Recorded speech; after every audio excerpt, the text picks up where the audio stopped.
Hello there, and welcome back to In the Shadows of Utopia. I'm Lachlan Peters.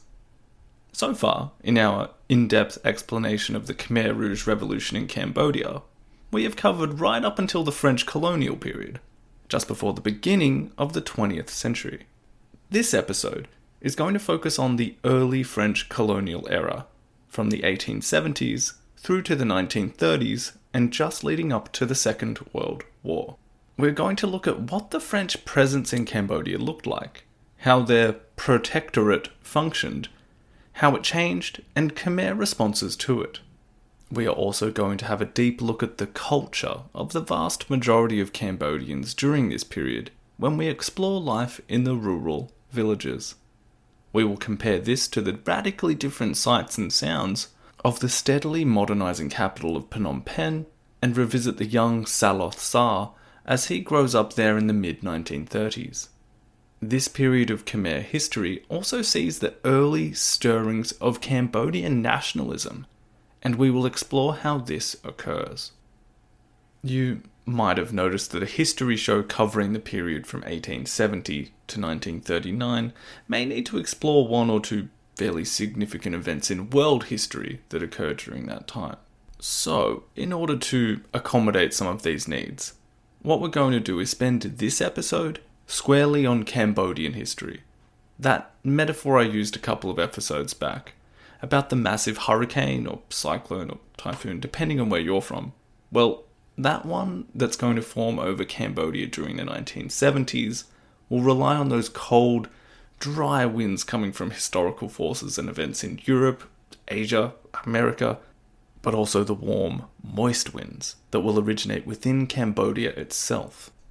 This episode will be focused on those warm winds, while the next episode will explore those larger world history themes, as both are key to understanding the Cambodian story. But for now, we can return to Cambodia, just when the French have established control over the country, as you'll remember, without firing a shot.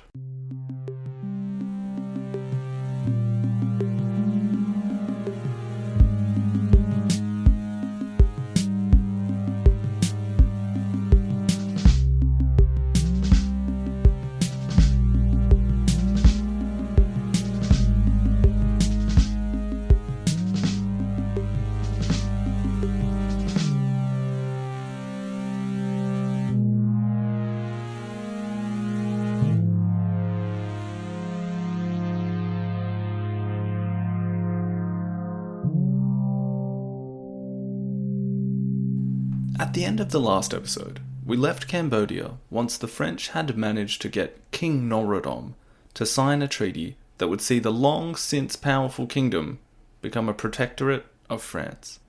France had conquered the southern part of Vietnam, and during a bit of a lull in action, came over to Cambodia to broker this deal essentially in their spare time. This meant that the Cambodian court became free of both Siam and Vietnam for the first time in a few generations, and the crown was given to Norodom by the French. What does this all mean, though? What happens when you sign this kind of document? It's not often in the modern world that we see a country change hands. You don't usually see that in the news. Oh hey, so last night I basically gave our country to a different country. As we discussed, for Cambodia, this initially looked pretty good.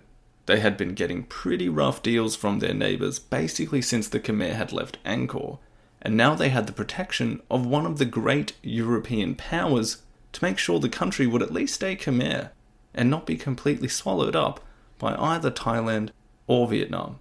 Now, I've used this term a couple of times now, Protectorate. You might be asking what that is. We touched on the definition at the end of the last episode, but it's worth mentioning again that it's not quite the same as a colony. France hadn't conquered Cambodia like it had Cochin China. Cambodia still had local rulers, Norodom was still the king, he still had the power to appoint officials. There were still Khmer regional leaders in the districts and provinces, and they kept their positions. However, as we saw in that ceremony to crown the king, the royal regalia was handed to him by a Frenchman. An imperfect analogy for all this might be like a really big company buying a smaller, struggling, family-owned business. For instance, you've got Mum and Pop's ice cream store. Their business wasn't doing too good. Shop is looking a little shabby, and it looked like they might need to shut down. But then, I don't know, Big Ice Cream comes a knocking one day and says, hey, it's time to sell the property to us. You can keep the name, keep your positions here, but it's probably a good idea to get involved with us now, okay? We've been buying up shops all around town, and we're going to make this a big ice cream kind of suburb. There is just the tiniest impression of a threat as well. Like if you don't sell the shop to them, they'd get the shop some other way. So you go along. They put down a briefcase full of cash, but they also subtly show that they've got a gun holstered as well. So I don't know, in this pretty heavy sounding ice cream world that I've painted for you, what do the owners of the little ice cream store do? Well, naturally they take the deal. This way, at least the shop stays the same. No one needs to get fired, the shop can stay open too. We can even keep the same sign out the front. The sign stays the same, but they put that under new management sign, they put that in the window. So now the bigger company owns Mom and Pop's ice cream, and will start making a little bit of money off of the top. Every little thing that gets sold, well, a percentage of that's coming Big Ice Cream's way. Again, please excuse this less than perfect analogy, but if Cambodia was an investment in this way, what were the French investing in? What's in it for them?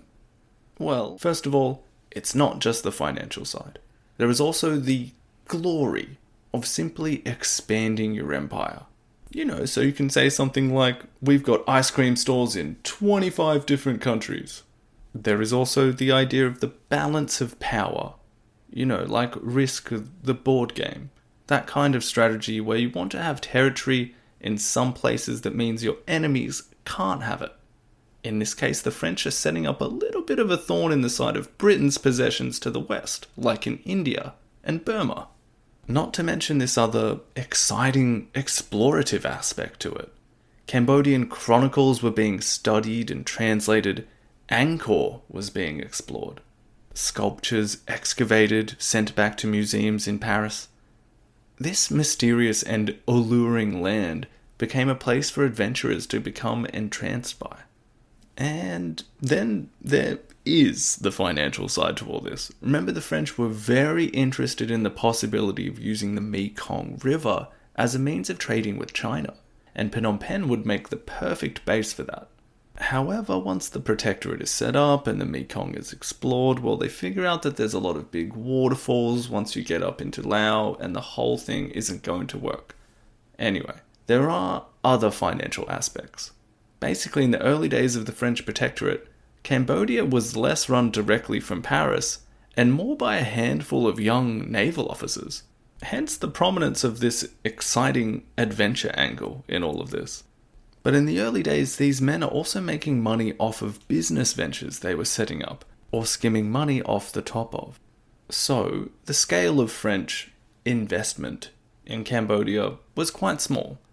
I'm not particularly business or economically inclined, but from what I gather, there is a lot of red tape and taxes and bureaucratic annoyance to deal with when you are setting up a new business venture, particularly overseas. When Norodom signs that Protectorate treaty with France, you can bet that there are some stipulations in there that are going to guarantee the ease of Frenchmen to set up businesses and streamline their ability to make money off of exports. It's worth pointing out how the economic system would have generally worked in pre-colonial Cambodia, so we can see how the French kind of attempt to transplant themselves into the way it was. Basically, the system that had been gradually set up by the Khmer essentially looked like some kind of countrywide pyramid scheme. The government, according to historian David Chandler, meant, and I quote, a network of status relationships and obligations whereby peasants paid in rice, forest products, or labour to support their officials in exchange for protection. These officials then paid the king using some of the rice, forest products, and peasant labour with which they had been paid. Entrepreneurs in the city paid the king for the right to export the products. The number of peasants one could exploit in this way depended on the positions granted by the throne positions that were themselves for sale. Office holders in such a system tended to be members of the elite who had enough money or goods on hand to purchase and protect these positions." End quote. So, the king was at the top, and the royal family. They would sell titles to people who could pay for them, and then, using those titles, set up their own system of dependents, who would pay them in turn for protection, and the bottom rung of this was the local farmer, who would sell whatever he didn't need to survive to a local official as well. And in return, the farmer receives protection from, say, bandits. These patronage networks remain an important facet of society to keep in mind, as it is part of the cultural context that will remain in Cambodian society. This, I don't know, you could think of it as a kind of web of favors, loans, debts, and payments that links the lower strata of society all the way to the top. These strings of patronage will also be one way in which we will discuss the Khmer Rouge and their methods of targeting enemies during the revolution. More on these patronage networks later in the episode. But just returning to the French again, we can see them in these early years just kind of trying to insert themselves into the upper echelons of this pre-established system. If we are talking about Mom and Pop's ice cream store again, the French have said, "Okay, how do you run this store? Alright, well, I don't know, you just keep doing that. We're going to set up an office out the back and just keep an eye on things. You keep selling your ice cream however you want to do it, and just give us some of the profits at the end of the day. Alright?" This more, I guess you could say, hands-off system wouldn't last for that long though. Soon enough, the French would begin enacting reforms that would change protection into control, from protectorate into something far more like a classic colony. In 1884, the French Governor-General of Cochinchina, Charles Thompson, drove his gunboat up the Mekong and parked it basically right outside the royal palace in Phnom Penh. The palace had been moved there from Udong not long after the French established themselves in the country. Now, the reason the Governor-General had left his gunboat looking fairly intimidating outside of the palace during his visit to the king is because he was bringing him a new treaty. And just like Lando Calrissian found out in The Empire Strikes Back, the deal he had previously signed off on was about to be altered. Basically, for about 2 decades now, the French had been in Cambodia, and by this time, they had almost completely conquered all of Indochina. What had seemed kind of quaint and exotic when they first arrived now seemed backward and oppressive. And even though they had originally gone after Norodom, prized him away from the Siamese bosom, and signed that original treaty of protection with him, they had started thinking that maybe he was getting in the way of making this protectorate into an actual worthwhile investment. If we bring back this to the mom and pop store takeover, well, this is like those guys from Big Ice Cream finally going over the 4 quarters figures, looking at some of the books and going, these guys might actually really suck at selling ice cream. They look a little bit deeper, maybe have a look at some of the store's inventory. Turns out mom and pop get all of their ingredients from the most dodgy places in town. They get the choc chips from a place that still uses child labour, and they buy all their ice cream from a farm where they routinely kick the cows. Not only is Big Ice Cream not making money out of this investment, so, the whole reason they bought it isn't looking sustainable, but also they're realizing that mom and pop store isn't run according to the ethical guidelines of a big corporation like themselves. Now, in the Cambodian case, the investors, well, they were French, the land of liberté, equalité, and fraternité. Because large sections of Cambodia still relied on a system of slavery or indentured servitude, those hierarchies and pyramids of dependency that the French were siphoning off profits from would be considered in modern parlance to be problematic. It was bad enough that they had a colonial empire and that there were people back in Paris pointing out the hypocrisy of this, let alone the fact that this investment and protection of Cambodia wasn't making enough money. So Governor General Thompson, he turns up at the royal palace to meet up with Norodom. He does this at the not too subtle hour of 10 p.m, and he brings with him 2 armed bodyguards, and the equivalent of a floating tank. He has the treaty with him, and Norodom knows that if he doesn't sign it and go along with whatever reforms may be within it, including the abolition of slavery, then the French are just going to give the crown to his half-brother Sisowath, who has been angling to become king for years. So the fact that this new treaty would include less slavery in Cambodia is a pretty good thing, right? Well, it depends on who you ask. For starters, we've already talked about the slightly cynical reason that it was included within the treaty. Basically, if you're in Parliament back in Paris and someone says, "Hey, how come we've turned Cambodia from a protectorate into something looking a hell of a lot like a colony?" Well, you can rebut that with, "Well, we had to tighten our control there. In fact, we've just gotten rid of slavery. Would you prefer there to be more slaves in Cambodia?" And, while you've shut that guy with a dissenting voice up, you can focus on setting up more strict and efficient financial structures in the country to start getting more of a return on your investment there. So that's the French perspective. But what about the Khmer? Did they welcome this change? Not at all. As we discussed, these patronage networks, these pyramids, or a better way to think of it might be like bonds tied by strings, or in Khmer, ksai. These are hardwired into Cambodian society. Even today, it's fairly easy to notice these hierarchies, whether in government or within the general public. Practically anyone with even a degree of authority has a string of people dependent on them, that he or she is also dependent on, and that they exchange loyalty or other services for in order to remain within that person's network of power. These go up and down and throughout the country, and it wouldn't be too surprising to have a similar 6 degrees of separation between you and Kevin Bacon thing going on, but between most people in Cambodia and someone close to the top of the country, with a system of loyalty and power hierarchy going on between each step in the equation. But how does that relate back to slavery?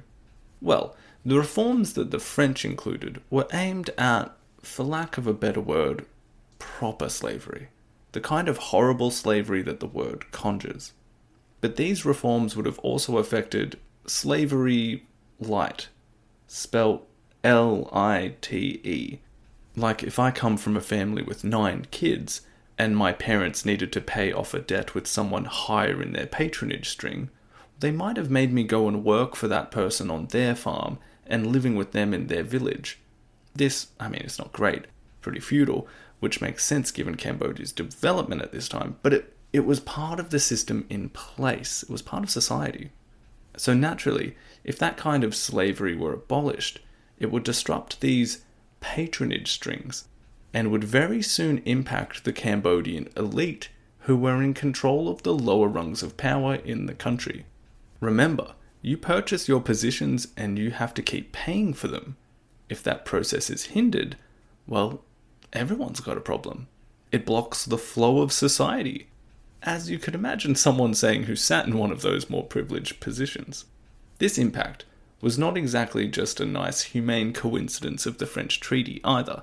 The French knew that if they wanted more power in the country, they would have to begin wrestling it off some of these high-level officials who controlled most of the countryside and the people in it. Certainly a more realistic factor as to why the French were getting behind such a noble cause. So what happens after this treaty is signed and the attendant changes are enacted? Well, just a nationwide rebellion. The rebellion started in 1885 and had several leaders. It broke out in different locations around the country. Local rebel leaders were able to gather support at the village level, and it would go on for almost a year and a half. Eventually, it would need to be quelled by around 4,000 French and Vietnamese troops. As a result, the French had to hold back some of those reforms in the treaty, including the total abolition of slavery and a new system where local officials would have to have a French equivalent that watched over what they did, called a resident, or I guess I should say the French résident. The treaty itself was still signed and ratified by Norodom, but the reforms themselves wouldn't be initiated for a few more decades. And what can we learn from this? Well, local officials were still able to drum up support quite quickly if need be, like they had done against the Vietnamese in the 1840s. But also, perhaps the quiet, simple and smiling Khmer weren't quite as docile as the French had originally assumed. The treaty itself, though, this signalled a general change in direction for the Protectorate, towards securing French interests as the most important goal.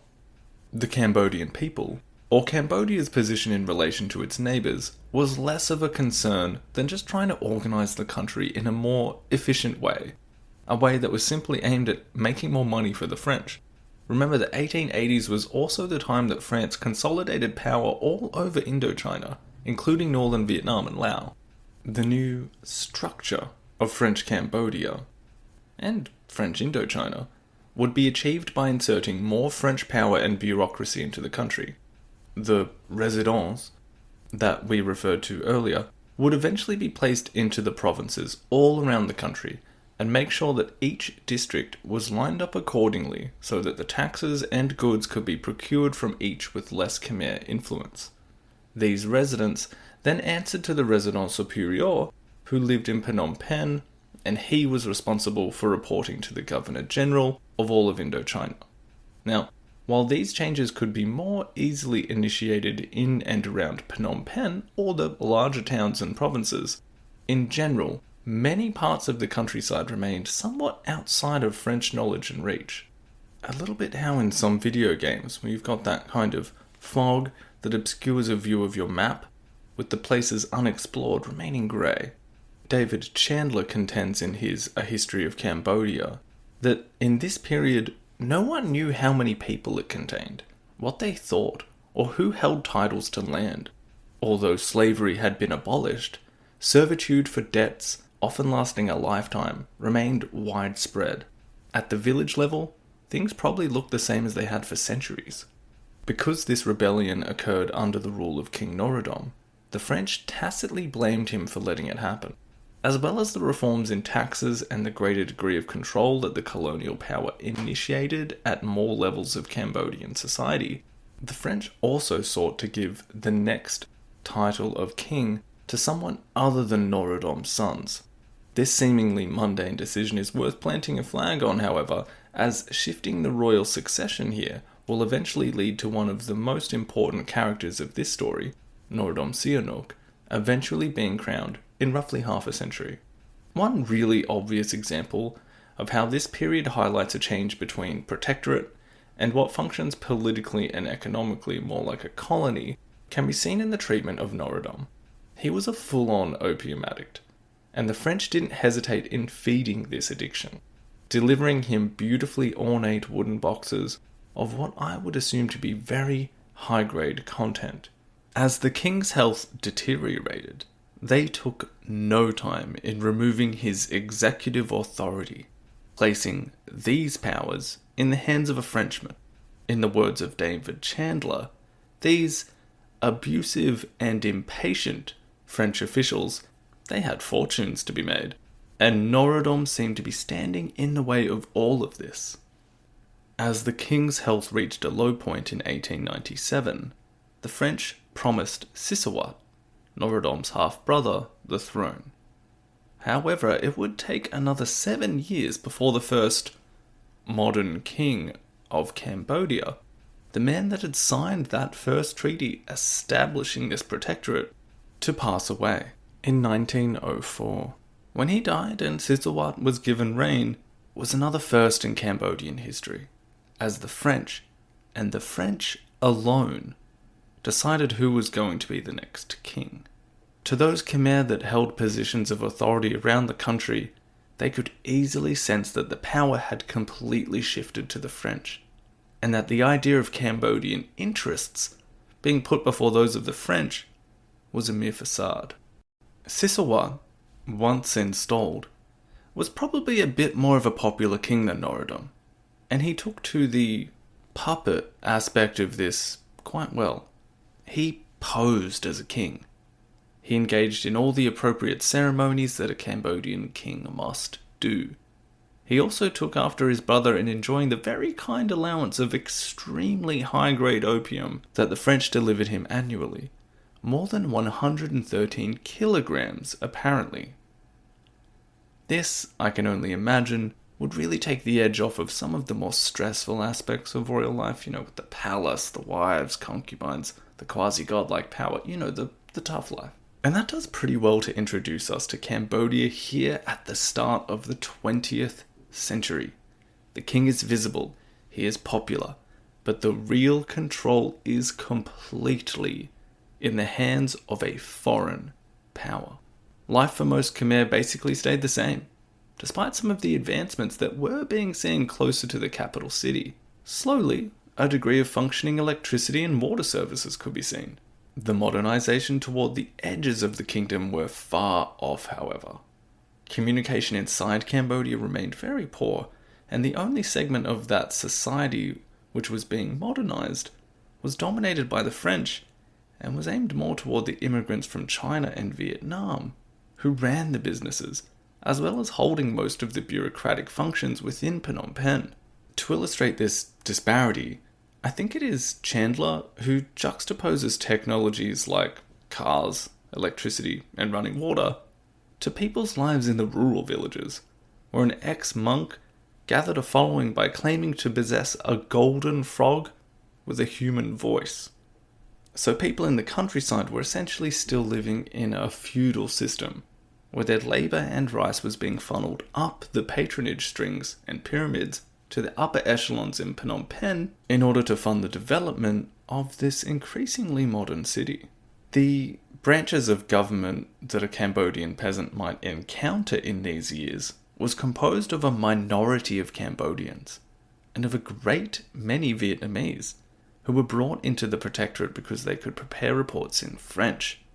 And this interplay between Cambodians and Vietnamese had important effects on the development of Cambodian nationalism, particularly after World War II, which we will see in later episodes, but also explore toward the end of this one. In this period, Sisawat went on a kind of tour of France, and in 1906, a deal was brokered between the French and Siam, where the provinces of Battambang and Siem Reap were given back to Cambodia. Now, if you recall, these two areas were used as bargaining chips by the French in trying to persuade Siam to just let Cambodia become of the French Protectorate. So it's nice that they got those back, and the Khmer themselves were naturally very happy to get back such important areas of their country. Siem Reap contains Angkor, and the French effort to restore and protect many of the temples there began soon after, which may be one of the best things they do during their time in Cambodia. In the years after this, there is relatively little to report, only a few minor examples of dissatisfaction with French rule, as the majority of Khmer just carried on living their lives in the countryside, as Phnom Penh became the focal point of French modernization and rule. However, in 1916, a kind of protest by the peasantry requires some attention. This during, and perhaps a result of, French involvement in the First World War. The war, as in the fighting of this war, did not have much of an impact on Cambodia. Around 2,000 to 2,500 Cambodians would be enlisted to fight for France. But compare this to more than the 30,000 that would be provided by the Vietnamese, and you can readily see the difference. Many served as garrison troops in France and Macedonia, but others saw action in Vietnamese Cambodian frontline units on the Western Front, in places like the Somme. Very little is known about who joined up or why, whether it was out of devotion to the Protectorate, or perhaps just a spirit of adventure that many other young men felt, and subsequently joined up because of, in what would prove to be an immense waste of life. We won't spend much time on the First World War, as it is a little outside of what we need to be learning about in this episode, and there are other, more hardcore, places that this information could be better found. We will not ignore it completely, however, and it would be worth at least noting some of the themes of this podcast that are highlighted by some of the factors leading to the world's first truly global conflict. Colonialism being one. European powers spread around the globe and the eventual rising tension of wanting more territory for one's own empire at the expense of another. The changes in European power politics following the French Revolution and Napoleonic Wars. And of course, nationalism. That raw power that can be harnessed within a population to great and devastating effect. We discussed this last episode in the French Revolution. There I made the analogy between using something like coal for electricity and the pretty extreme effect this will end up having on, say, nature. Well, the First World War is a pretty good example of that nationalistic energy turning into a full-on disaster. More than 10 million people will die in the 4 years that the conflict takes place over, not to mention setting up many of the darker events of the 20th century. And while it is certainly too simplistic to point to nationalism by itself as the cause of this human tragedy, it is worth pointing out the way in which this war will be welcomed by the people of Europe. Almost jubilantly will young men, encouraged by young women, join up in droves to fight this glorious nationalistic cause. This is that political energy at work. This is the coal on the fire, and the results are death. Some of the other effects of this war and its causes will be discussed in the next episode, with the long beginnings of the Cold War, and we will return to some of those cold, dry winds and their role in the eventual hurricane that is going to form over Cambodia later. I guess the other thing to note here is that World War I, with its staggering cost of human life, will usher in the new century in a dark, malodorous, and foreboding fashion. The century of death had begun, and Cambodia will eventually make a sizable contribution to it. Certain fundamentals of the 20th century are put in place here. The end of European hegemony, in particular the devastating effect on France, but also the rise of the US as a superpower, the Soviet Revolution in 1917, and the depressing way the stage is set for the Second World War. But for now, World War I and Cambodia. Apart from those who go and serve and see parts of the world that few Khmer had dreamt of before this, there is relatively little effect. Apart from an event that occurred as a consequence of higher taxation from the French as they sought to bolster their efforts on the Western Front. When these efforts filtered down to the peasants in the villages, a kind of small-scale, not revolt, more like a protest occurred, where thousands of Khmer, over a few weeks, would march into Phnom Penh and demand that Sisawat do something about these increased taxes. It's not a huge deal, but in this era where we have few things to talk about in reference to the actual Khmer people, it needs mentioning. Also because it was another example to the French that their racist attitudes about the Cambodians weren't completely correct. They were able to mobilize themselves rather quickly and demonstrate their discontent if they needed, rather than just assuming the docile, timeless role that the French had ascribed to them. In general, however, apart from this mass petitioning of the king, the motives of which, whether they were anti-French or simply an appeal to the king for justice, are not exactly clear. Apart from this event, known as the 1916 affair, the period between then and the mid-1920s was relatively peaceful, uneventful, and one of increasing prosperity in Cambodia, according to David Chandler. What we do start to notice in this period, or what can be illustrated quite well, is the sense of distance between the French and the Khmer. Whether it was a protectorate or a colony, the average Khmer was far removed from not only the French themselves, but also the modernity that the French were bringing to minuscule areas of the country. That was supposed to be part of the French mission in Cambodia. Protection. bringing Cambodia into the modern world. But because what they were supposed to be doing was scarcely taking place, the French took refuge in the idea that the Khmer were somehow innately resistant to modernity, that they were this timeless people, immune to change, stereotypically lazy and corrupt. We can point to a few things in the 1920s that illustrate this, like how fewer and fewer French officials were bothering to learn Khmer, or the fact that the French spent almost nothing on Cambodian education.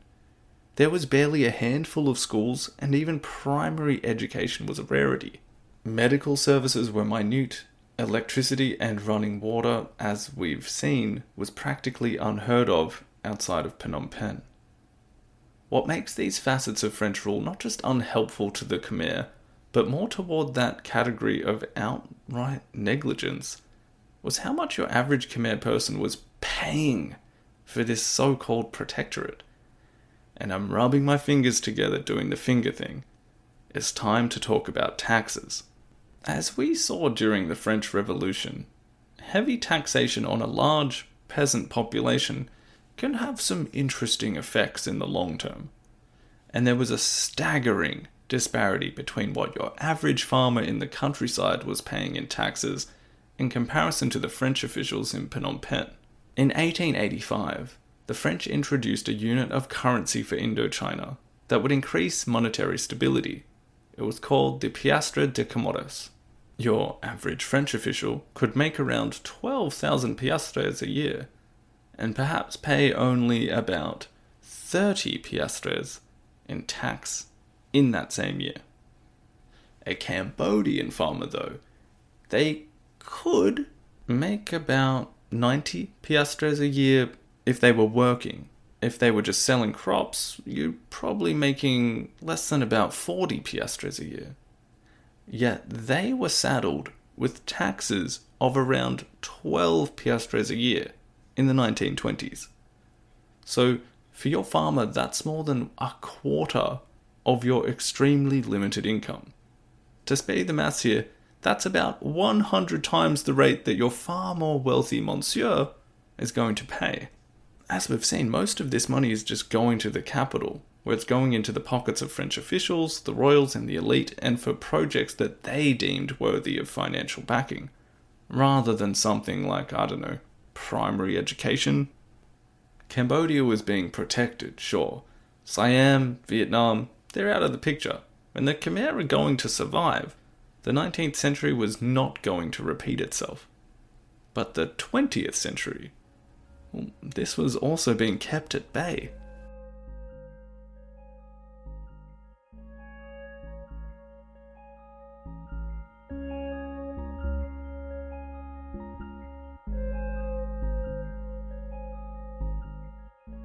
So while we're on the topic of ludicrous taxation of a peasant base, like when it's some kind of cliché Brothers Grimm fairy tale, there is one event in particular that occurs on the 18th of April, 1925, that we really must bring up. It occurs in Krang Li village, about 100 kilometers northwest of Phnom Penh, although the name of the village would be changed by this event to a particularly offensive word in the Khmer language, Derichan, which translates to bestial. On that hot afternoon in the Cambodian summer, the resident of Kampong Chnang province, Felix Louis Bardez, a 33-year-old civil servant who had spent the last 15 years of his life in Cambodia, he was driving out to this village off of the main road to collect on delinquent taxes. Bardez was a hard worker, an example of the new structures that the French had put in place in order to maximize returns on their investment in Cambodia. He'd built a reputation for himself over the last 3 years.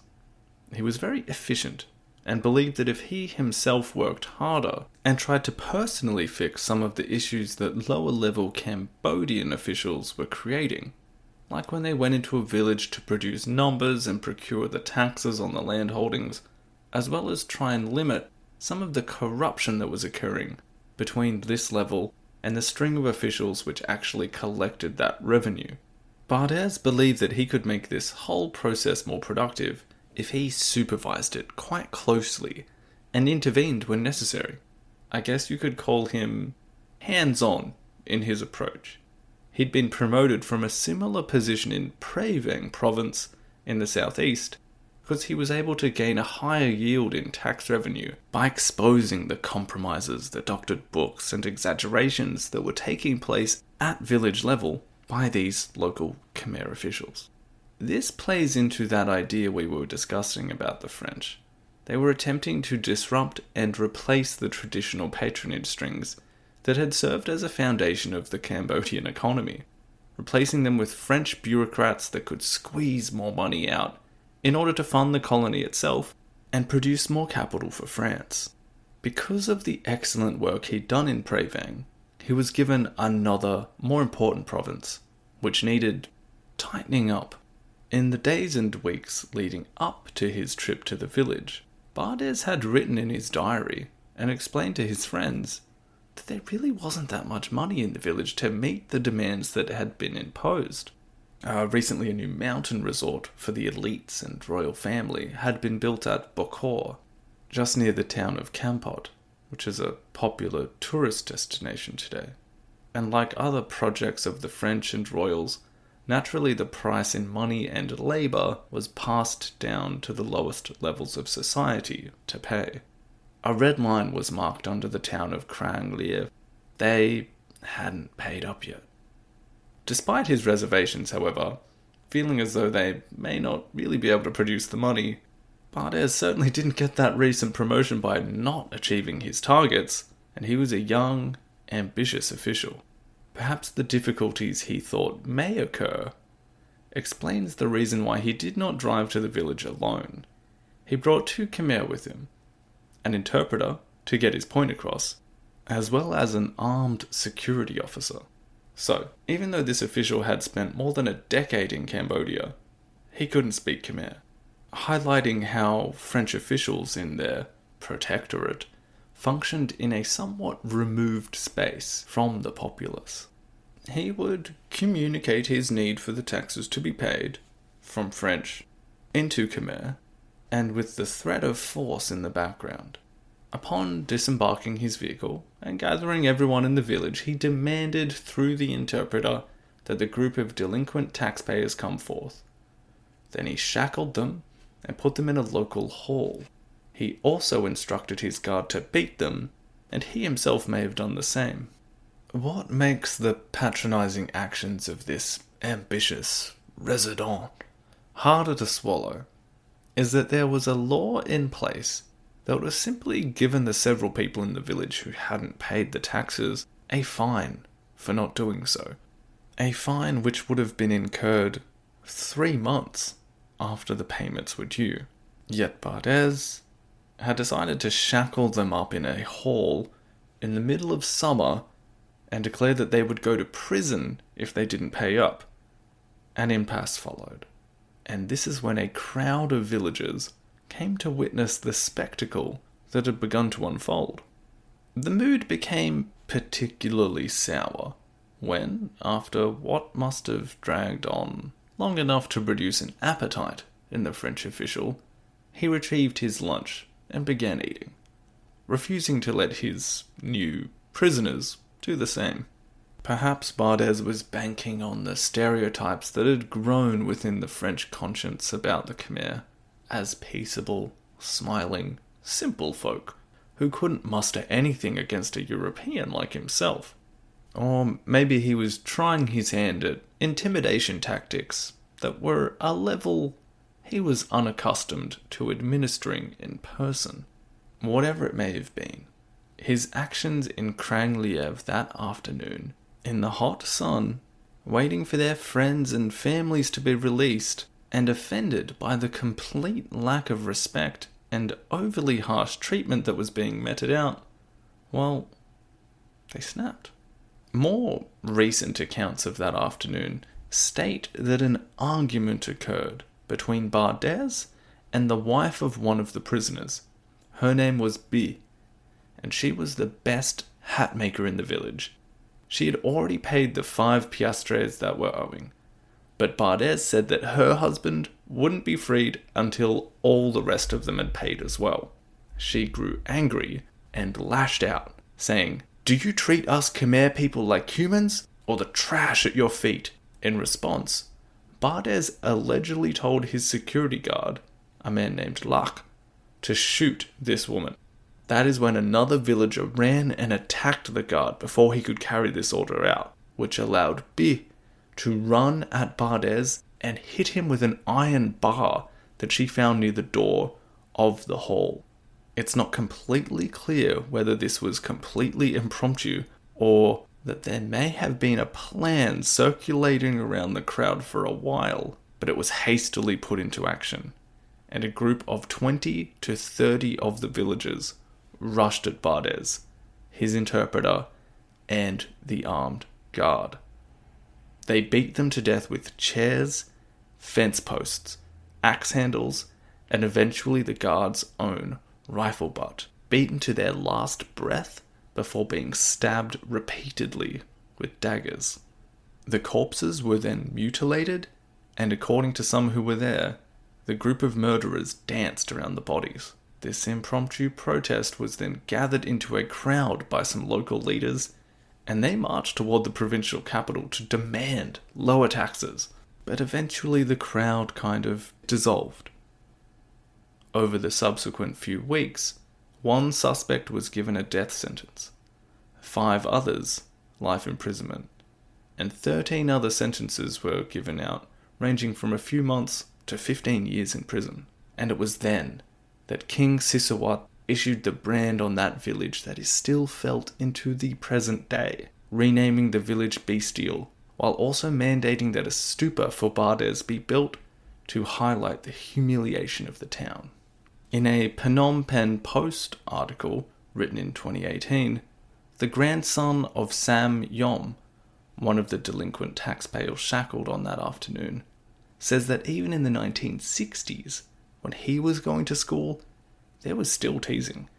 People saying, "Ah, Derry-chan, you beast," and that the residents of the village were not allowed to move elsewhere.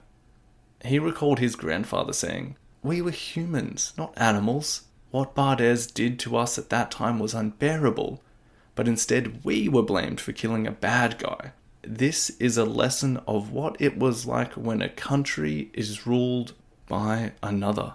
Chandler states that this incident exposed the mechanics of colonial rule and the unreality of French mythology about the Cambodian character. Quote, "It is as if a great deal of Cambodian life in the colonial period was carried out behind a screen, invisible and inaudible to the French." End quote. Now, for a while we've been talking about French rule and what kings have been doing, about revolutions in other countries.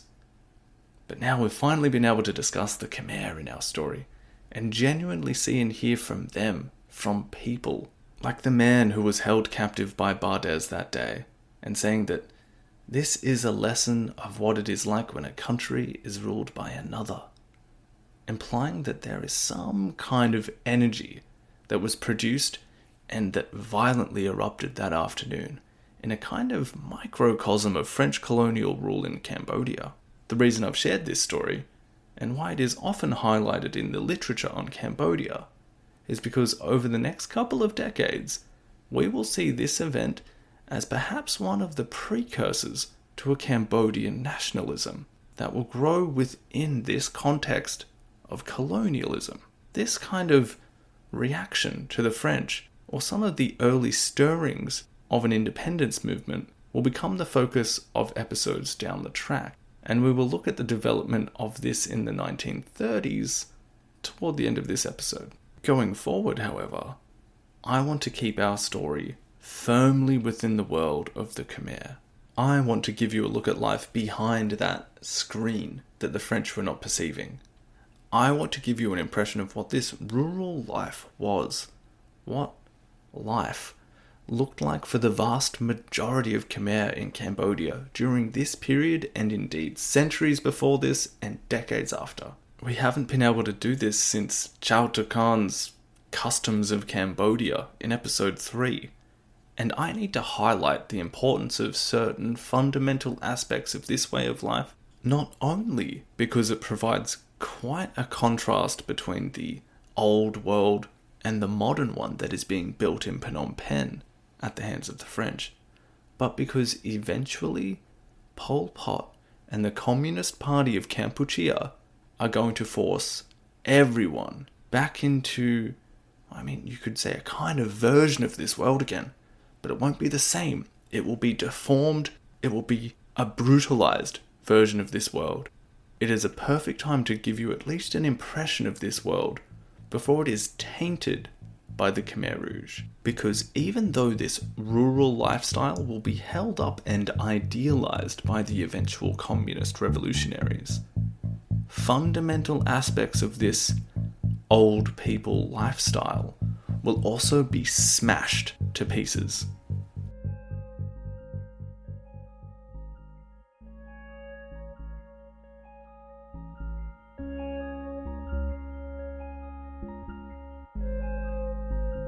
Now, what is this life in the countryside that we've been calling, at times, feudal, peasantry, unchanging? What is it about the space that the majority of the Khmer are living in that begs these kinds of descriptions? It's at this point in the podcast that I can finally spend some time talking about the unseen Khmer in the story. We've gone through almost 2,000 years of history here, and we've not been able to, as yet, truly connect with the lives of the people who live this story. So, we're going to talk about what it's like living as a Khmer in the countryside. And this will be an important facet of the story later. Not just because the cities will be emptied and the infamous designations of new people and old people will be so clearly defined by this relationship to the old rural way of living, but because when you study any kind of period of mass death, various cultural markers will distinguish various aspects of that period. This rural lifestyle will give us some context to those eventual discussions, but also many of you may be listening to find out more about this country and people without explicit reference to the tragedy and nightmare of the 1970s. So with that in mind, I want to tell you about life rather than death in this part of Cambodia. As we are still somewhere in the middle of the 1920s on this path through our story, I'm going to have to cheat slightly when finding a source for all of this information.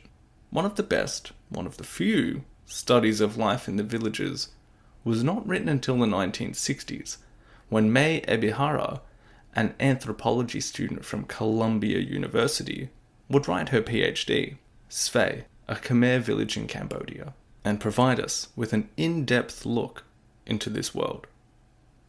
Now, while the source I'm using was not written in the 20s, the world she was describing was more or less the same as it would have been in that time period, with a few exceptions. So with that in mind, we're just going to go through some of the basics here, so we can get an understanding on what it's like to be Khmer. Some of the context that is going to be so important when we discuss how the revolution will break some of the most fundamental aspects of life, not only for the people living in the cities, but also in the villages. So, just to introduce her study slightly, May Ebihara's contribution to the study of Cambodia shouldn't be understated, as her year-long visit in Svay from 1959 to 1960 was one of the only anthropological studies undertaken in rural Cambodia before the Vietnam War, as well as the coup against Sihanouk and the Cambodian Civil War, and obviously before the Khmer Rouge's devastating revolution. It is invaluable to those looking to gain a sense of Cambodian society that is unmolested by some of these large-scale historical events. Her goal, according to her PhD, was to, quote, study a lowland rice-growing Khmer village because the Khmer comprise the dominant part of the nation's population and rice production occupies the majority of the peasantry. She goes on to explain that she chose Svay as the location to conduct this study because in many ways it was extremely typical. There were not large sections of other ethnic groups within it, like Chinese, Cham or Vietnamese, and she says that of course not every village in Cambodia is the same, but the 800 people that live in Svay give a fair representation of that kind of village. One focused on rice production, one that was predominantly Khmer, and one that wasn't too affected by a regional or provincial capital. The village that she chose is about 30 kilometers southwest of Phnom Penh. And while we're talking about locations and geography like this, I also figured this would be a good time for us to get back our mental map, or a real map, and just kind of go over some of these locations, go over what Cambodia looks like again. At this stage in our story, the lines on the map are essentially the same as they will be going forward, so we can start getting our footing as to where what is and which region is where. I'll put a map in the description so you can follow along with me if you would like.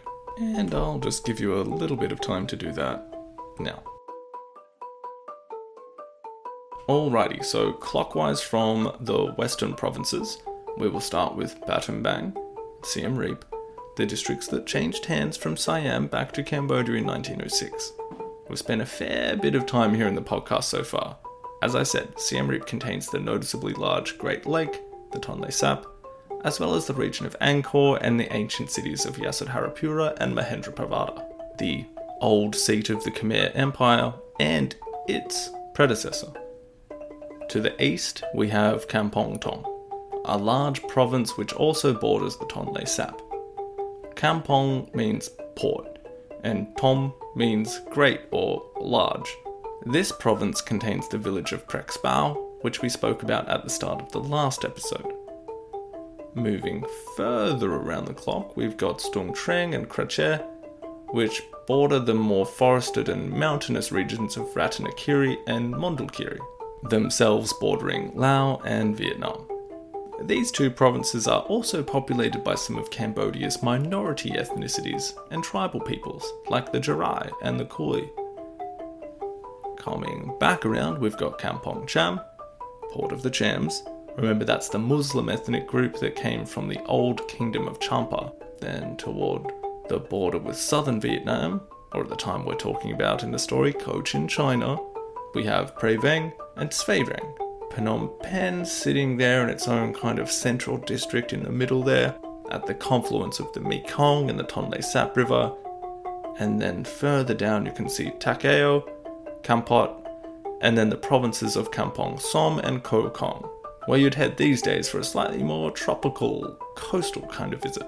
Now, if you've spent that time just trying to get that last picture of Cambodia up, you can also look, if you'd like, at the other link I've placed in the description of this episode, and you're going to be brought to a Google Street View of what I would term as another kind of typical slice of Cambodia, particularly this kind of rural area that you see a lot of, and what we can begin imagining life to be lived in. I chose this area, which is a bit out of the way, just because the actual village of Svay looks a little bit more modern now than it did, 70 years ago. If you're looking at it now, you can see the paddies, the huge blue sky, the colours, the palm trees in the distance. It looks like these images were captured in April as well, which is the hotter end of the dry season, just before the reprieve of the rainy season generally falls in the month of May. So we're getting the brown version of Cambodia, as opposed to the green one. For me, these kinds of pictures evoke a real feel for Cambodia, or at least a part of it. And if you want to have a look around to try and get in that feeling within Google, well then please be my guest. If you're currently on a bus, travelling on one of these roads, feel free to have a look around. Anyway, historian Philip Short describes Cambodian life as having an earthy, elemental quality, and it comes across in Ebihara's description of life in Svay as well. The Khmer who are firmly inhabiting this earthy element, this way of life, could be designated at this time in our story to be within the lower class of Cambodia. We're going to discuss class and class distinctions more as we discuss communist theories of history in the next episode, but for now, we're going to crudely delineate 3 different strata of Cambodian society. We've got the royals, aristocracy, high-ranking government officials, very wealthy Khmer or Chinese Cambodian businessmen, as well as the French officials and general colonial population. They're up here at the top. The lowest is the Cambodian rural peasantry. In between both of these is a kind of intermediate class that doesn't really fall within these 2 more obvious groupings, like smaller businessmen, merchants, professionals like teachers and doctors, people in the middle or lower ranks of government as well. If we're talking about the 20s, these distinctions are probably less developed, and far more unlikely to be inhabited by Cambodians in this time as well. But they will become more apparent in the period leading up to and after the Second World War, and certainly up to the Cambodian Civil War. You might have also noticed a lack of a general worker class in there, like factory employees. They're not in that distinction. Now, this is mainly due to the French having kept Cambodia as an agricultural economy and not encouraging industrialization in the country. Why? Well, one reason was so that the French goods produced at home by their industrialized methods could instead be sold to Cambodia rather than produced within it.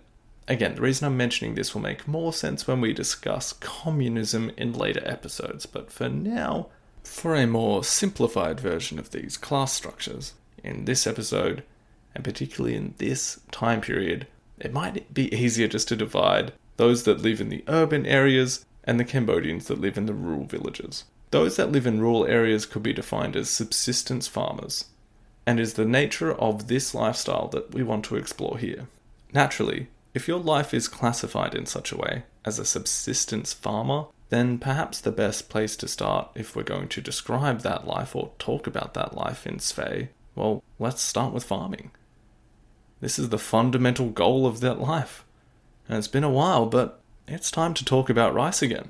We haven't talked about this delicious, nutritious, and fragrant gift from the universe, rice, since maybe the first episode on the Khmer Empire. But we do need to get back to it here if we're going to discuss the life of modern Cambodians too.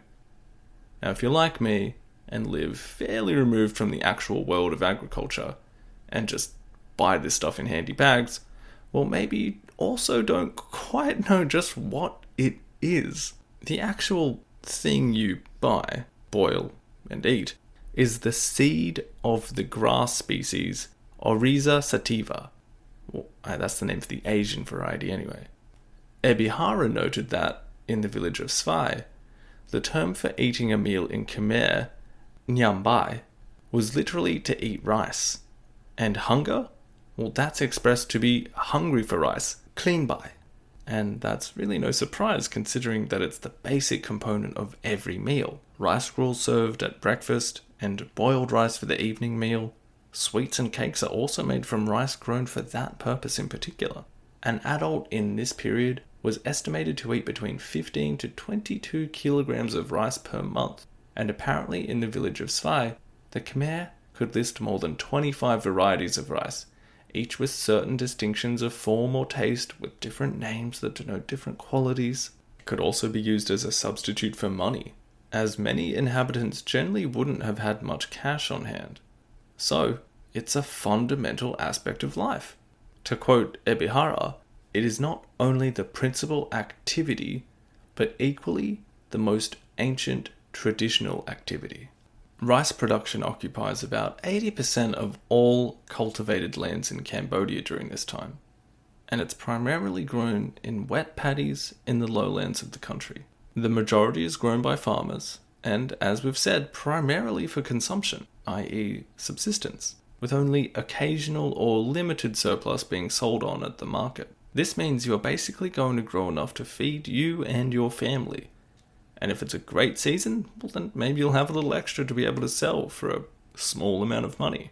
For most Cambodians in the countryside, because they didn't have much land, they could never get that much of a surplus, which kind of limits your maneuverability economically.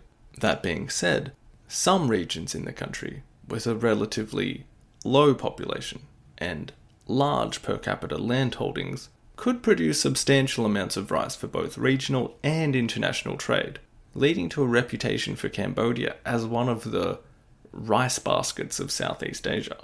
The main kind of rice grown is floating rice, which is sown and cultivated during the rainy season and requires irrigation from floodwaters and water that can be collected during that period of heavy rainfall that covers May through to November.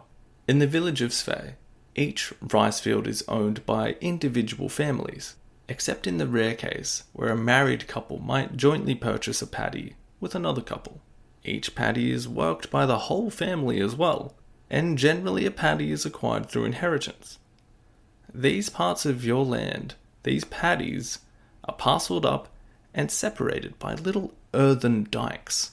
If you've ever been to Cambodia, or even looking at that image on Google Maps that I shared earlier, you'll notice this basic setup quite clearly, and from above you can imagine the grid-like pattern of all these paddies across the landscape. The annual cycle of rice cultivation generally begins when the rainy season starts, and when water brings back life to the dry, desiccated soil. Ponds and water jars are replenished, and when the dirt is soft enough to be worked in again, the rice season begins. The rhythm of life is dictated here by the rain and the rice. The harvest will eventually be stored half a year later and sustain life during the dry season, which is something these Khmer share with their distant ancestors, as we saw during the time of Angkor. Tying the king into this lifestyle, well, traditionally the ploughing of the fields to begin preparing the paddies, well, that won't begin until after the royal ceremony of the sacred plough. Generally, this occurs sometime in May, where the king will go through the motions of ploughing a paddy, offerings are made, and mystic predictions of the harvest and well-being of the kingdom occur. This doesn't happen everywhere though, and many villages are just prompted to begin the agricultural cycle by the climate rather than the ritual. Once the paddies have been ploughed and the dikes that separate them have been rebuilt from the last season, the rice seed is sown. And just to point out again that this rice seed is the same rice that's also grown, then eaten, then stored, and then planted at the end and start of the process. So if one family needs to eat up their reserve during the dry season, well, they may need to borrow or buy more rice for growing at the start of the next cycle. And if we just think ahead slightly there and pop that up a couple of scales, well, if the whole country eats into its rice reserve and there's not enough left for the sowing of the seed in the next season, well, then you're looking at something like starvation. An outcome we will explore during the Khmer Rouge regime. Anyway, once the rainy season has begun, seedlings of rice are pulled from nursery paddies and transplanted into the larger, growing paddies. If you've travelled through the region during this season, or even if you're familiar with just imagery from Asia, you might recognise the picture of women with bundles of rice stems in hand, bent over and plunging seedlings into the muddy paddy. This work is generally undertaken by women, Ebihara noting that the older women, with their years of practice, tend to zoom ahead of their younger, adolescent girls who are just learning this skill, and they are playfully teased by their mothers and aunties. The rice is sown in lines while they sing and laugh in what can be quite arduous work, particularly in the sun. Because of this, numerous breaks are taken in the shade or on the dikes, where people might have a snack, some water. Once this part of the harvest is complete, the villagers enjoy a period of relative leisure until the major harvest of the rice in November and December. In this time, some men might leave the village to get some work elsewhere, make a little more money for their families until it's time to harvest. During this period, the countryside becomes a beautiful tapestry of shades of green as the rice grows, compared to the drab grey and brown of the dry season in particular. Belief in spirits, such as the Ngoc Thanh, or the Buddha, can also lead villagers to make offerings or pray in this time to alleviate concerns about a poor harvest or the potential for insufficient rain. Again, we haven't spoken about the Nikta in a while, but they are an important aspect of Khmer culture and can be generally considered kinds of guardian spirits, but the designation can be given to a variety of supernatural entities, from animistic spirits to celestial deities, harmless if given proper deference, but can bring illness or trouble if ignored or treated disrespectfully. This folk religion is generally blended with the Theravada beliefs and even some remnants of the old Hindu ones that originally came over from India. Ebihara noted that the villager rarely conceives of observing separate religious traditions. Rather, for the ordinary Khmer, Buddha and ghosts, prayers at the temple and invocations to spirits, monks and mediums, all this spirituality is part of what is essentially a single religious system, where different aspects are called into play at different appropriate times. Buddhist holidays, along with the stages of the annual rice harvest, are the main markers of the life cycle in the village.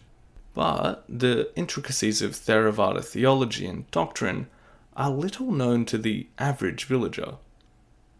But basic notions are well known from sermons at the temple that might relate aspects of the Buddha's life or some of the main precepts.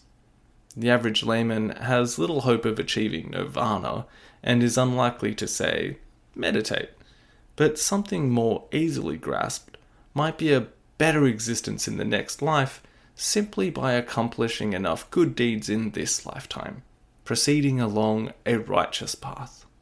One way of doing this is actually to become a monk, which is done by many Cambodian males for at least some period of their lives. It is not like some Christian notions where the idea of being a priest is like a lifelong career.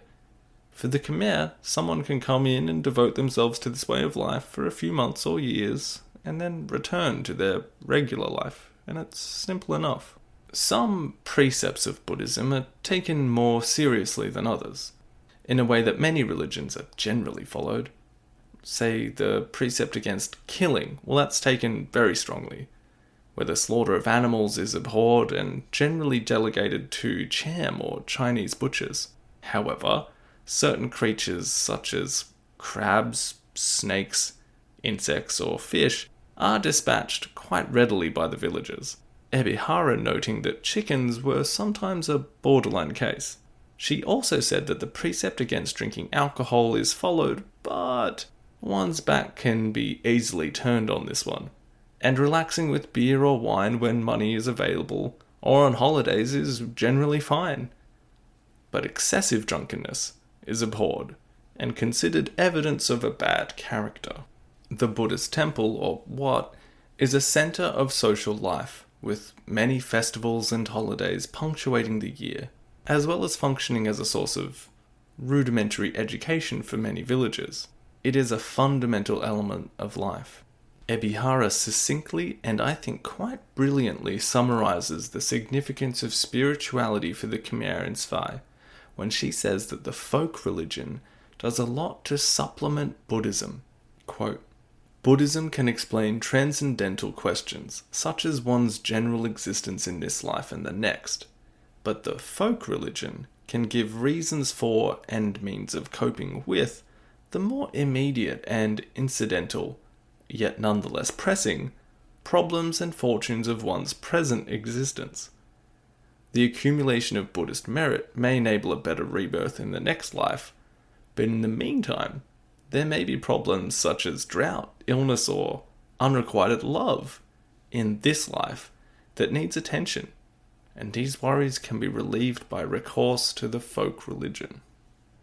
Another aspect of life that Ebihara highlights extensively is the relationship between the people who all live in the village, and she says that many of the 800 that live over the 3 hamlets of Svai are usually in some way related to one another, whether by blood or by marriage, and if not, they are not that far off of a relative who is. So, most people know each other, And if not, they at least know someone who knows someone you know. There is quite a close-knit community atmosphere. Because of this, she says that villagers generally distrust and fear places that they have no kinsmen or friends, that it would be unlikely that a person would move into a community unless they were marrying someone in that community, or already related to someone within it. That's an interesting idea to plant a flag in for now, as we will return to this dynamic between the two groups of Khmer, those Cambodians ejected from the cities, and those already in the rural hamlets, when the Khmer Rouge take control of Cambodia. The sense of animosity that can sometimes be found in accounts of the so-called new people, or April 17 people, who were forced to integrate into these villages, often relate experiences where the old, or base people, as they were called, were worse to them because of this status difference. And it may be in some ways tied to this cultural facet of distrust of outsiders, but also ramped up by Khmer Rouge ideology and the living conditions in democratic Kampuchea. That idea shouldn't exactly be conflated with the idea that these villagers just hate outsiders, and you will see differing accounts of the treatment of new people by base people in the Khmer Rouge period. But you could say that there was at least a sense of anxiety inbuilt into the rural culture about people who they didn't know. Leaving aside the eventual dynamic between the designated groups in democratic Kampuchea, the old people and the new people, when we're talking about life in Svei, it's quite easy to see that family and the family unit was a fundamental aspect of life as well. Ebihara says that the strongest and most enduring relationships in village life are found in the bonds between husband and wife, sibling, and especially parent and child. According to both legal codes and cultural norms, family members should, and usually do, offer one another daily support, loyalty, consideration, as well as special assistance in times of trouble. In addition, the nuclear family is often the basic economic unit of production and consumption, which cooperate in subsistence activities and shares produce, income, and property. The fundamental activity of life, subsistence agriculture, is taken part in by the whole family, and that unit can therefore be seen as a condition of living a good life. Men and women will marry out of love, but also out of necessity or convenience, and these relationships vary from couple to couple. The legal code places man as the chief of the family, and Buddhist doctrine also assigns a similar position, but that's not to say that women are powerless or treated poorly. In fact, women are afforded many rights and privileges, and Ebihara says that at this time, the relative positions of male and female, husband and wife, were virtually equal in everyday life. There is a basic kind of egalitarianism between families within the village too, particularly in this village, where almost everyone was ethnic Khmer. The great majority were rice growers, Buddhists, and the status differences between members of the community was minimal. Ebihara said that a common saying of the villagers in Svei was, "We are all people of the rice fields. We are all poor. We are all just the same." And that there was not too much special formality or etiquette needed between people, beside that which is afforded to older people or monks. Because Buddhist teachings emphasize that worldly possessions are not as important as spiritual worth, the differences in wealth are not particularly conspicuous in village life, but also because these differences are relatively minimal anyway. Those sayings, however, like, "we are all poor," well, that's not to give the impression that there is a glorification of poverty or a cult of poverty, as the phrase Ebihara uses. Rather, much like the Buddhist teachings about alcohol consumption can be turned away from quite easily if the time's right, so too are ideas about wealth. Just because you're a Buddhist doesn't mean that you might not yearn for a new dress or shirt and save up to buy one. Indeed, the accumulation of wealth and achievement of upward social mobility are traits that are admired by the villagers in Svei, even vaguely envied or desired. So, again, when we eventually discuss the so-called base or old people as designated by the Khmer Rouge, we're not talking about these people who were somehow already married to the idea of not having any property or thinking that money should have been abolished. You get the sense that the villagers of Svay live the life that they have without too much stress or envy, but realize their status as well, which is perhaps where the Buddhist ideas of merit accumulation, as opposed to gaining wealth, would be of comfort in your life, particularly if the avenues upward were limited. The main criteria in Svay for evaluating wealth is the amount of rice fields that someone possesses, because this not only relates to how much food they have, but to how much surplus they might sell, which can then provide them with a nicer house, more clothing, jewelry, or education, if it were available. Food resources are supplemented by small kitchen gardens, fishing, and limited gathering of plants.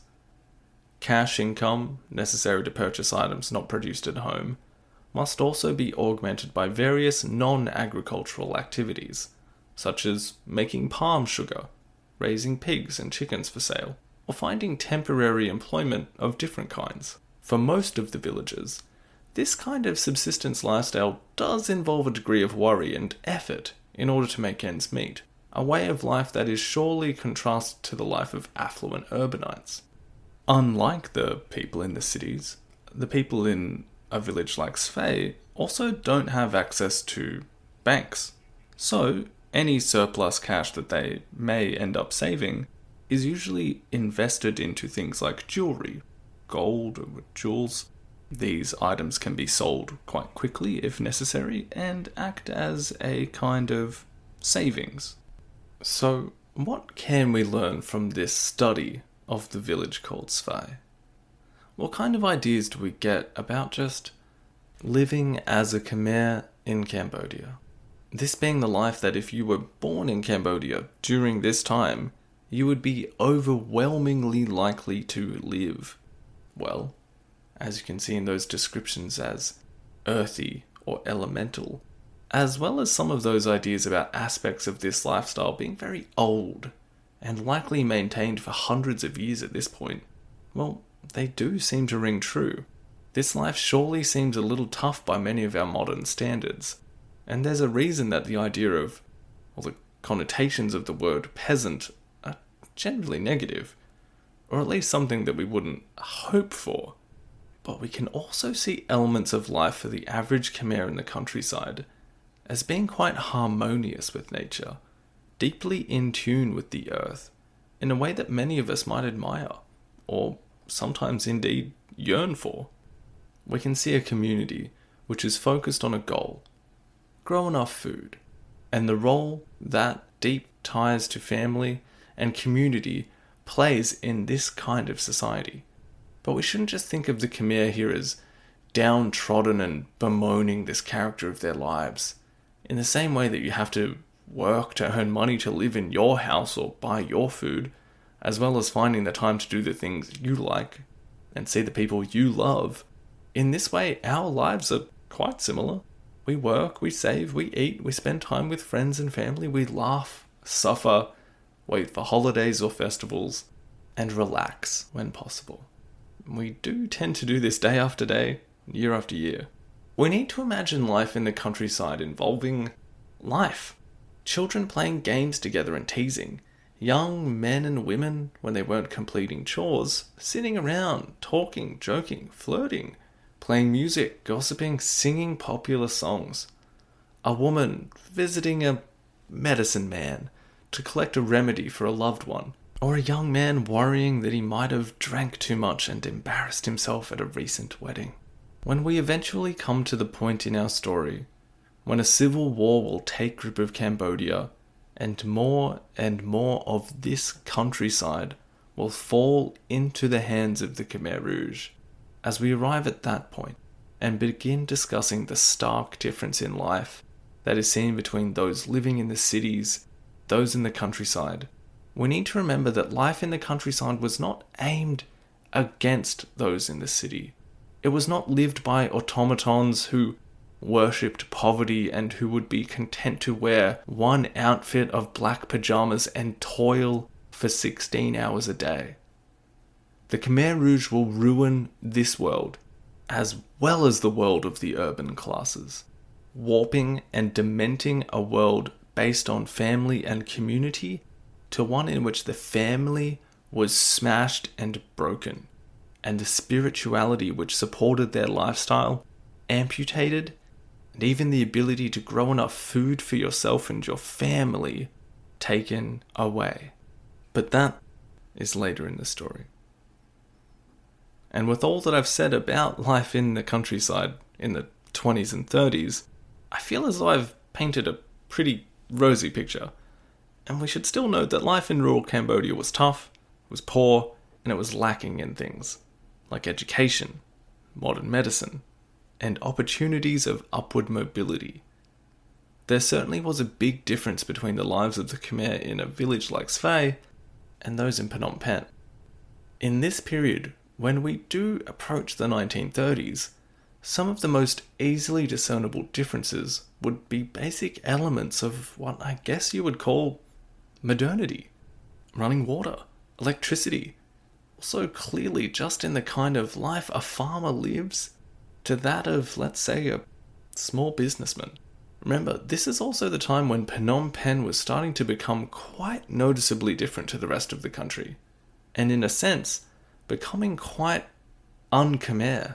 Ebihara states that, to some villagers, especially the older ones, who enjoy the calm security of the countryside, Phnom Penh seems to be a welter of noise, confusion, crowding, unsavory characters, immorality, danger, and expense.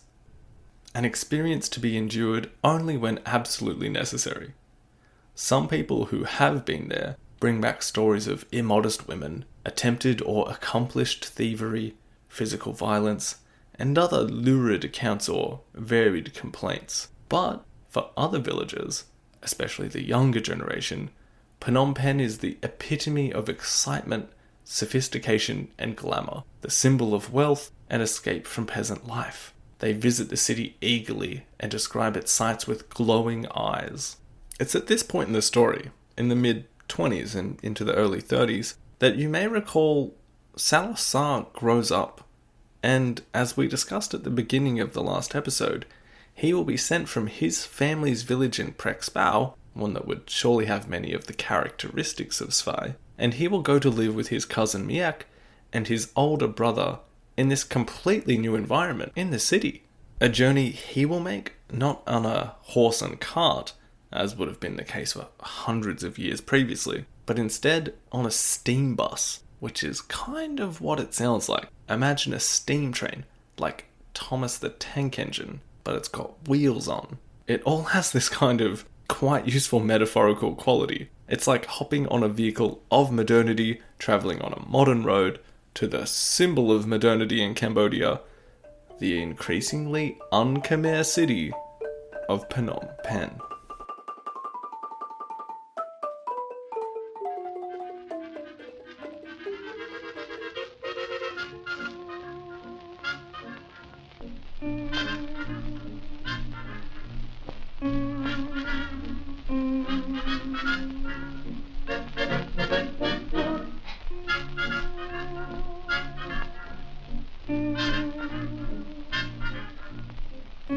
What was Phnom Penh like in this time? What can we imagine the boy who would become Pol Pot seeing as he sat upon this steam bus, arriving into Cambodia's modern city? David Chandler, in his biography of the eventual Khmer Rouge leader, would say that Phnom Penh in the 1930s was a sun-drenched town, a rectangular city running north to south along the western bank of the Tonle Sap River, which flowed into the Mekong. Many public buildings, such as the post office, the library, and the railroad station, were reminiscent of their counterparts in provincial France. So were the tree-lined avenues, radiating from the public gardens to the north, and shaded promenades along the river. The young boy from Prek Spau would have seen the centre of Phnom Penh containing a bustling commercial quarter of Chinese shops, warehouses, eating stalls and markets. To the west, parallel to the river, ran shaded streets and boulevards lined with stucco-covered villas of French civil servants, Chinese businessmen, and the French-educated Cambodian elite. At the northern edge of the city, the small hill that gave the city's name was crowned with Wat Phnom and several Buddhist reliquaries. This area was landscaped by the French into a 25-acre park with a small zoo, a floral clock, some statues, and several cafes. He goes on to say that in 1936, roughly half of the 100,000 people who lived in Phnom Penh were immigrant Chinese and Vietnamese, who dominated the commercial sector. Its 45,000 Cambodians lived around the royal palace as monks in the monasteries or as bureaucrats, farmers, artisans, and petty traders in the southern and western sectors of the city. The city was laid out with distinct quarters. The French quarter in the north around Wat Phnom, the Chinese in the commercial area around the center, and the Khmers in the Cambodian village in the southern sector. The Vietnamese sector visible to the north of the French. Philip Short, in his biography of Pol Pot, says that the few hundred French families formed a tiny, if highly visible microcosm, who put their stamp on what passed for the cultural and intellectual life of the city, its pavement cafes, tree-lined boulevards, and colonial Mediterranean-style buildings. The result was a cosmopolitan, contradictory place, languid, yet bustling, a hodgepodge of conflicting styles. End quote. As we touched on briefly at the introduction to the last episode, Sar had been sent by his relatively well-off family from the village in Kampong Thom to Phnom Penh to live with his relatives who were in the city. It's worth just revisiting this dynamic and the reasons why Sar was afforded this opportunity, particularly because all of this royal stuff can be a little bit confusing, but it is still fairly relevant to the story. So, Sar's auntie Cheng, that's Loth, his father's sister, was given a post in the household of King Norodom. That's the king who brought the French into Cambodia. Then, in around about the time of Sar's birth in 1925, Cheng's daughter Miek was chosen to be a royal concubine for Monivong, the son of King Sisawat.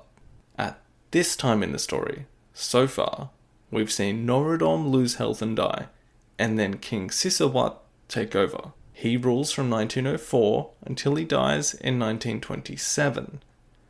Monivong will take the throne that year, but by then, Miek will have already bore him a son. When Monivong becomes king, she is appointed to be the head of the royal bedchamber. So, Saloth Sar's cousin is tied quite directly to the royal family. Like, if you get out a couple of family trees and put them pretty close together, then Saloth Sar really isn't all that far away from another extremely important character in this story, Norodom Sihanouk, who is Monivong's grandson, and he is born just 3 years earlier than Sar, in 1922. As we see some of these patronage networks at work, naturally the connection to the royals helps to secure Sar's older brother Suong with a job as a palace officer. Soon after this, Miek, head of the royal bedchamber, summons Sar's elder sister, Roung, who was 16 at the time, to join the royal harem. She will also become one of King Monivong's favourites, and will remain at his side until he dies later in our story in 1941. Again, the fairly close connection of the Sar family to the royal one is not hugely uncommon in Cambodia. The king may have hundreds of wives and concubines, but it is quite fascinating that for someone who will eventually have such a remarkably anti-royalist and anti-elitist career, well, he certainly grows up in quite close proximity to it. Quite close proximity, actually.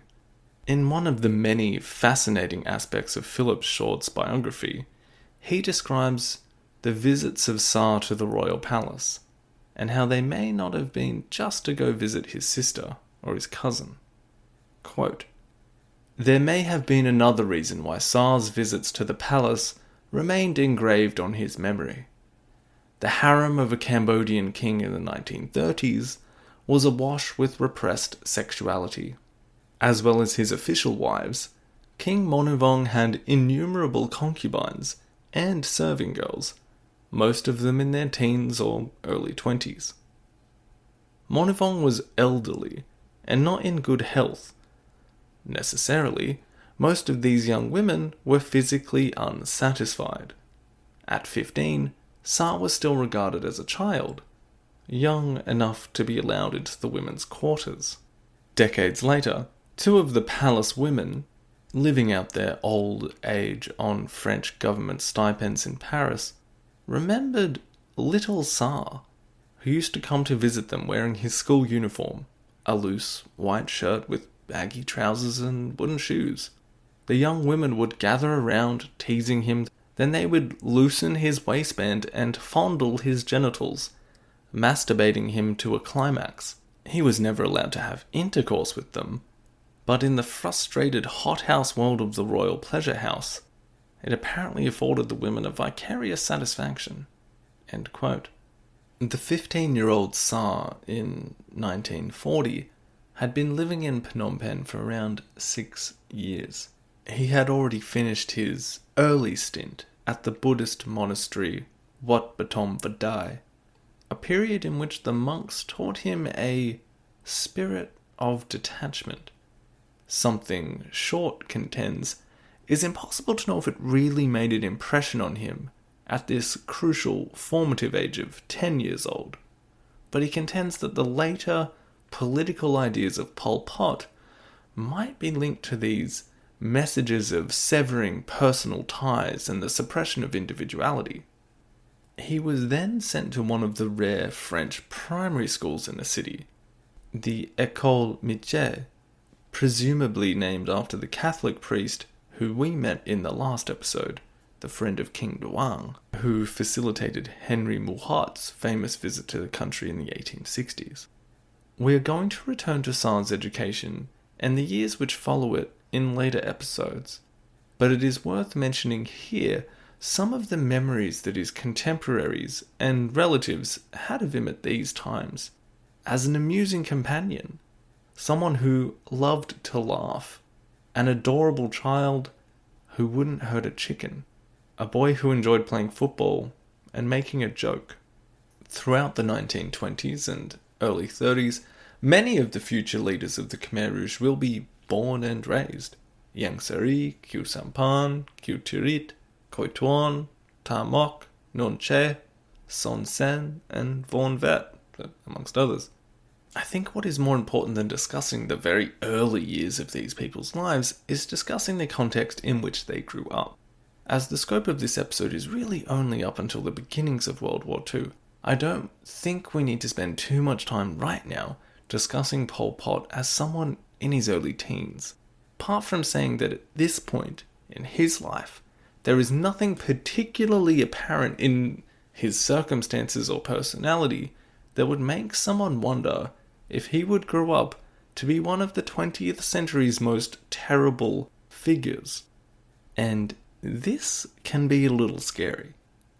We often hope that people capable of what we usually term evil are born that way, or have some glint in their eye that would indicate that they wanted to knowingly do evil things. But from all accounts, he was a kind, normal, fun-loving kid. He came from what seems like a supportive and relatively well-off family. He was insulated from poverty and did not suffer the conditions of life that he would eventually impose on the Cambodian population at large. He was religiously educated and then given the rare opportunity of Western education as well, there is certainly no apparent extreme psychological distress that we can see in his early life. Nothing to indicate he was a psychopath. Which begs the question, if the eventual leader of the Khmer Rouge was not always evil, whatever that might mean, when and how did he, and those around him, become capable of what they would be eventually responsible for? Perhaps these kinds of binary ideas of good and evil are not particularly useful, but some confluence of forces will eventually lead him and the rest of the Communist Party of Kampuchea toward the near destruction of a nation. That is not to say that we don't see hints, or at least partial hints, or potential explanations for what he will do later. And we will certainly see more and more as this young man grows up, and other actions or influences come into sharper focus. But for now, he was just a boy. What I think can be deduced from this period of his life, and what we could feasibly impart to some of the other eventual leaders of the movement, is that some of the structures and influences on Cambodia during this period will eventually manifest into certain political movements. We've already talked about some of these influences in the series so far. The transformation of the Khmer Empire into Cambodia. The less than amicable relationship between Vietnam and Cambodia. The imposition of colonial control of Cambodia from the distinct political entity that France had become. And now we can look at another. One of the most important themes of this period in question, the mid-1920s, right up until the beginning of World War II, is that political energy that we've been talking about. That fuel for political action and consciousness. The beginnings, or even discovery, of nationalism in Cambodia. This is important because the character of their nationalism will be influenced by some of these other larger forces and the historical circumstances that had determined the fate of Cambodia in the early 20th century.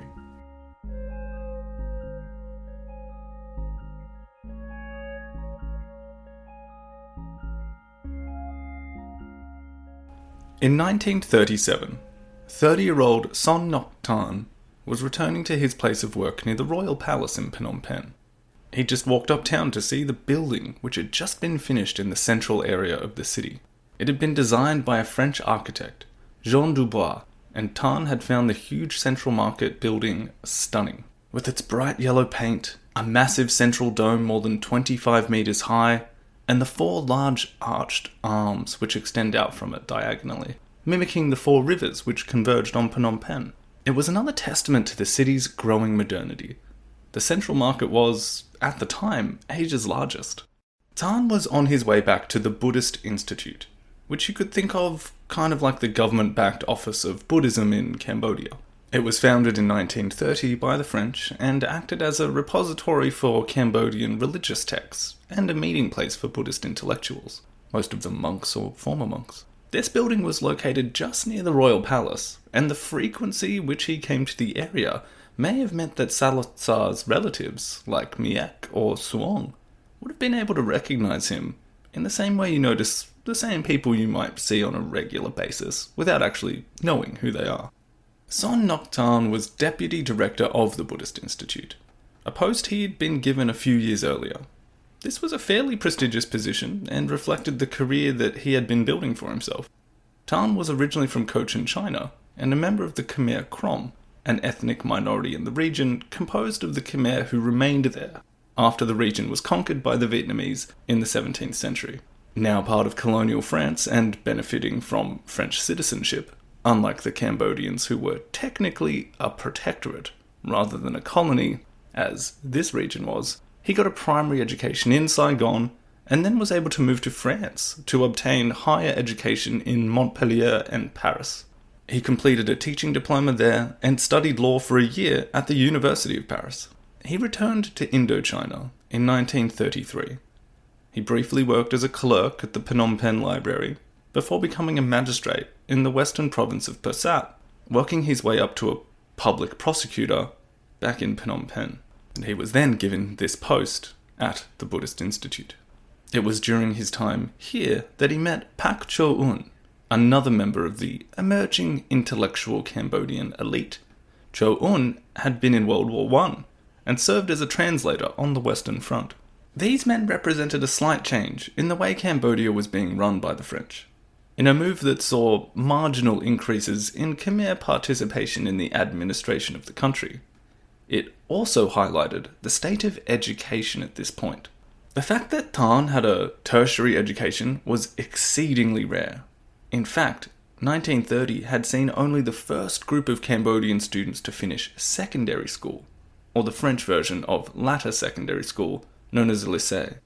In a somewhat damning indictment of French efforts to provide education to the Khmer, these students that graduated hadn't even done so in Cambodia, instead at a school in Saigon.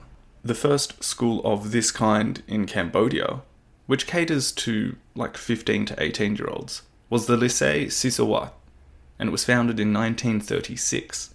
It was astonishing that for probably more than 500,000 school-aged children, no more than a few thousand had access to even the basics of primary education, and even less to anything higher than that.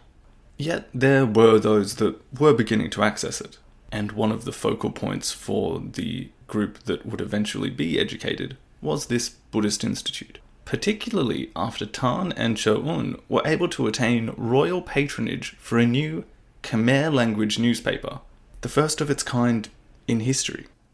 They had originally asked Prince Sisawat Monireth, King Monivong's oldest son, for help in funding the project, but he rebuffed them, saying, briskly, that in his opinion, education was a waste of time, because better educated Khmer would be difficult to govern. So, instead, they turned to Monireth's brother-in-law, Prince Norodom Suramarit, who agreed to act as a patron and would remain close friends with Thanh and Chuan for years, especially after his son, the young Norodom Sihanouk, would become king in 1941. The name of the newspaper was Nagaravatta, which in Pali translates to something close to Our Land of the Temple, or basically a reference to Angkor Wat. The paper was founded in 1936, the same year that the first high school was opened in Phnom Penh, and would eventually find much of its readership in the graduates of that school, not far from the royal palace, of whom some we mentioned in that list of leaders of the Khmer Rouge that were born in the 1920s and early 30s. Other readers, as suggested by David Chandler, would have included the pair that would have been recognizing Thanh as he went to work that day, Saloth Sar's cousin Miek and brother Suan. And what would readers of this paper get out of it? Well, it reported the activities of Cambodia's elite, reprinted the texts of regulations and decrees, and in editorials it urged Cambodians to awaken. Chandler says that the editorial strand of Nagaravatta was pro-Cambodian without being anti-French. It objected to Vietnamese domination of the Cambodian civil service, Chinese domination of commerce, and the shortage of suitable employment for educated Khmer. Ben Kiernan differs slightly from Chandler when he says that the newspaper was an expression of subdued anti-colonialism. It publicised the occasional overt example of French oppression, which he says was daring enough at that time. But he relays another historian, Michael Vickery, who says that the paper was strictly shopkeeper capitalist and nationalist, again emphasising the urging of Khmers to go into business in order to break the monopoly of the other ethnic groups and thereby strengthen the position of the Khmer within their own country. Editorials also condemned the usury of Chinese rural merchants, French delays in modernising the education system, the shortage of credit for Cambodian farmers, and the low pay of Cambodian civil servants. Chandler also emphasises that, quote, the paper also sought to increase the distance between Cambodian history and aspirations, on the one hand, and those of the Vietnamese, on the other. He suggests that the paper eventually found an anti-Vietnamese tone. One editorial even went so far as to compare Hitler's territorial aggrandizement in Europe to that of Vietnam in 19th century Cambodia. So while Hitler began taking over parts of Europe toward the end of the 1930s, the editors of the paper compared that to how Vietnam had taken over Cambodia in the tumultuous period before the French Protectorate. Eventually, the paper would be read by more than just those who bought the 5,000 or so copies that were being printed of each issue. Nagaravatta provides us with a great example of the stirrings of Cambodian nationalism, and for a few reasons. We can see this even in the name. Land of our temple, Angkor Wat, this espouses the glory of Cambodia's past, something that the French had been instrumental in bringing back to the Cambodian psyche, and a result of the love affair between French scholars and Cambodia's medieval past that had been started by Henry Mouhot in the 1860s. Chandler states in Brother Number 1 that, quote, French scholarship gave the Cambodians a prestigious history that as a colonized people they were not prepared to handle. The French stressed the contrast between the glories of Angkorian Empire and what they perceived as its decline in the 19th and 20th centuries, between Angkorian mastery and the Protectorate's dependence, between the grandeur of Angkor's kings and the impotence of those like Monuvong, who were selected by the French to govern colonial Cambodia. These contradictions produced a crisis of identity among educated Khmer in the 1930s and 40s that acted as a catalyst for Cambodian nationalism. End quote. He also invites us to imagine a young Saloth Sar visiting the museum that wasn't far from his home, seeing the relics of his people's past glory, juxtaposed with its relatively impotent present state. The difference between the god kings who built immense temple mountains to the middle-aged, powerless monarch who often dressed in French military uniform and who really only ruled over the few acres of his palace compound. These representations of the past are really important for our story, and part of the reason why we have traced the explanation of the Khmer Rouge Revolution all the way back to the days of Angkor. Benedict Anderson wrote in his famous book, Imagined Communities, about this idea of nationalism. He said that a nation is made up of a vast majority of people who will never ever meet each other, see each other, or hear each other. Yet, for someone like me, I'm still going to say, yes, I'm an Australian. And when I use that word, I'm vaguely conceiving of a huge amount of people who are also Australian, and we compose a people who have vaguely similar ideas about what it means to be Australian. He says this relies on an imagined community in order to achieve this, as well as the attendant features of a nation and nationalism. We have a shared identity. He argued that this development is nearly always related to the growth of print media and to amplified education, emphasizing a community's individuality, expressed in part by representations of its past, meaning that a rise in education, accompanied by the spread of particularly print media, will be a key ingredient in establishing this imagined community, and therefore the idea of a nation, and thus, nationalism. If we liken this to the metaphor of using coal power for electricity, and how this is a basic form of getting energy, well, it's basically saying that even though it's pretty easy to get the coal out of the ground and burn it, you still need a few basic tools and know-how to get that done. Like, I can't just go out, can I, and do that. I'd at least need a shovel, and if I don't have a shovel, I'd have to be able to build one. I'd also need an idea about something to burn the coal in. So even this political energy that is aimed at some of the more base human instincts, like protecting your land, xenophobia, my way is better than your way, even this requires some tools and effort.